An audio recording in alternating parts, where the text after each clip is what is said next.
Most important topic, इस topic को आपने लाजमी से लाजमी समझना है। अक्सर स्टूडेंट्स यहाँ पे इस टॉपिक में मल्टीप्लिकेशन ऑफ टू मैट्रिसेस में कंफ्यूज होते हैं, तो आप बिल्कुल इंशाल्लाह कंफ्यूज नहीं होंगे। देखें, गौर से सुनना। Two matrices A and B are said to be for AB. Multiplication of A B यानी कि मल्टीप्लिकेशन हो सकती है ए बी की ओनली व्हेन, कब, जब, ये देखें हाईलाइट किया हुआ मैंने, the number of columns of matrix A, यानी कि पहले वाले मैट्रिक्स के नंबर ऑफ कॉलम्स और दूसरे वाली मैट्रिक्स के यानी कि ए के नंबर ऑफ कॉलम्स और बी के नंबर ऑफ रोज आपस में इक्वल हो।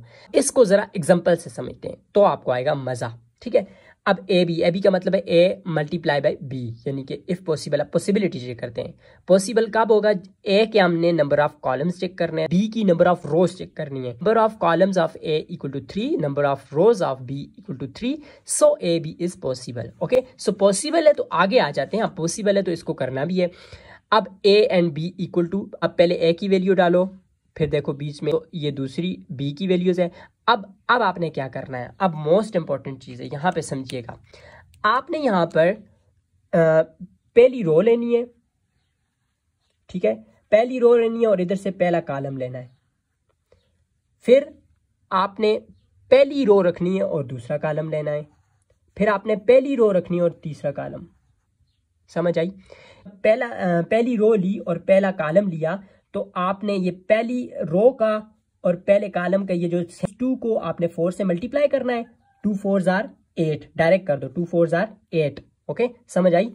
उसके बाद 3 इसके साथ, यानी कि पहले वाला पहले के साथ, दूसरे वाला दूसरे के साथ, तीसरे वाला तीसरे के साथ, ऐसे। तो 3 को मल्टीप्लाई करो 6 से, 3 6 आर प्लस 18, प्लस करते जाना है। ठीक है, उसके बाद प्लस 4 मल्टीप्लाई बाय 2, तो 4 मल्टीप्लाई बाय 2 प्लस 8। ओके, सो इन तीनों को आपस में ऐड कर देना है। उसके बाद अब इसका काम इससे खत्म हो गया। उसके बाद यही रो रहेगी और कॉलम दूसरा हो जाएगा। ठीक है, तो पहले एलिमेंट के साथ यानी कि 2 - 3 6। ठीक है, उसके बाद 3 मल्टीप्लाई बाय 5 प्लस 15, उसके बाद 4 मल्टीप्लाई बाय 1 प्लस 4। इसका काम कंप्लीट हो चुका।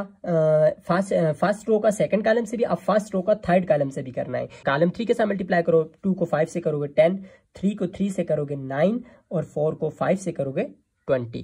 पहली रो का काम हो गया तमाम। अब बारी आ जाती है हमारे सेकंड रो की। तो सेकंड रो अब फर्स्ट कॉलम से, फिर सेकंड कॉलम से, फिर थर्ड कॉलम से, वैसे ही तरतीब से।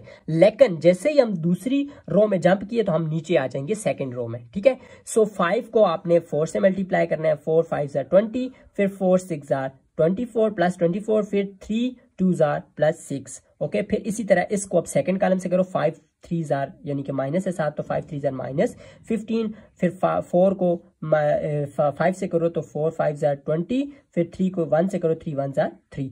अब इसी रो को थर्ड कॉलम से करो। 5 5 जार 25, 4 3 जार 12 और 3 5 जार 15। ओके, सो अब इसका काम भी खत्म, यानी कि इस रो को भी हमने तीनों कॉलम के साथ मल्टीप्लाई कर दिया। अब थर्ड रो का काम आ गया। तो थर्ड रो पहले first column, second column, third column से होगी। तो 6 4 jar 24, 5 6 jar plus 30, 0 multiply by 2 plus 0 आ जाएगा आंसर। फिर उसके बाद 6 - 3 -18, फिर उसके बाद 5 मल्टीप्लाई बाय 5 प्लस 25, फिर 0 मल्टीप्लाई बाय 1 0। ओके, फिर 6 मल्टीप्लाई बाय 5 नेक्स्ट 3 कॉलम के साथ होगा। 6 5 जार 30, फिर 5 3 जार 15, फिर 0 5 जार 0। ओके, सो ये मल्टीप्लाई हमने कर लिया। अब नेक्स्ट स्टेप में सिंपली इनको आपस में ऐड कर दो।